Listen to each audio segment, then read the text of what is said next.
Electric fan na biglang tumigil. Paano malalaman kung motor na ang problema?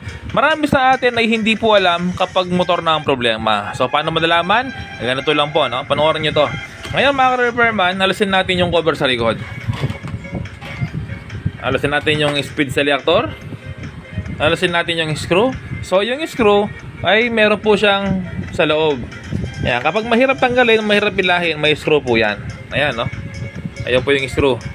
Tapos, kapag wala kayong makikita sa likod ng tornilyo, ibig sabihin, nakaklip po yan. Okay?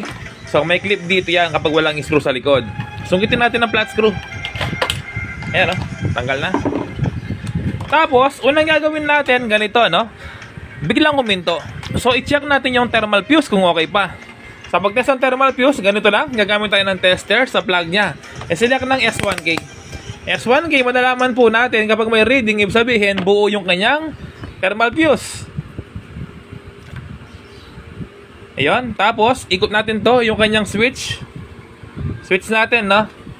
Okay, so 1, 2, 3. So, yan mga ka-repairman. Number 1, may reading naman siya. Buo yung thermal fuse. Ngayon, i-check naman natin kung okay yung motor niya. Sa pag-check ng motor, sa linya ng dalawang capacitor. Okay, so ito yung capacitor na linya.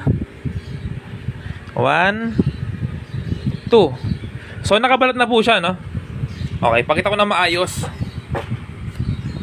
Ito po yung dalawang linya ng capacitor, yung wire. So, nakabalat na po siya. Para mas mabilis po tayo. Ayan, nakabalat na po. So, kailangan may reading po yung tester natin. Okay? So, alisin ko muna para mas kitang-kita yung tester natin.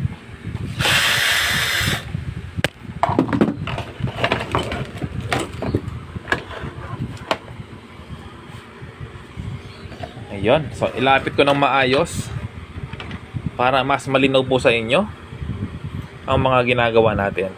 Yan. Okay. So, kapag may reading ang tester natin na parang ganito, parang ganyan, ibig sabihin okay po yung motor natin. Okay. Kapag may reading na ganyan. Okay. So, test natin. May balat na po yung linya ng capacitor. Ito, 1, 2. So, yan mga ka-repairman, no? Gumalaw lang. Pero bumalik ulit.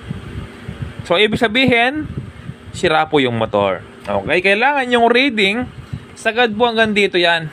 No? Kailangan kapag nilagay mo, sagad po yan. So, ibig sabihin, yung nakita nyo kanina, na gumalaw siya, yun po yung reading ng capacitor. Okay? Isa pa, balik na rin natin. Ito po yung reading ng capacitor. Oh. Gagalaw po talaga yan. Ayan, no? Para kang nag-test ng capacitor. Kapag gumalaw na, hindi na ulit gagalaw. Ngayon, balik na rin natin ulit. Gagalaw na naman yan. So, ibig sabihin, buo yung capacitor, no? Pero, motor na po yung may problema.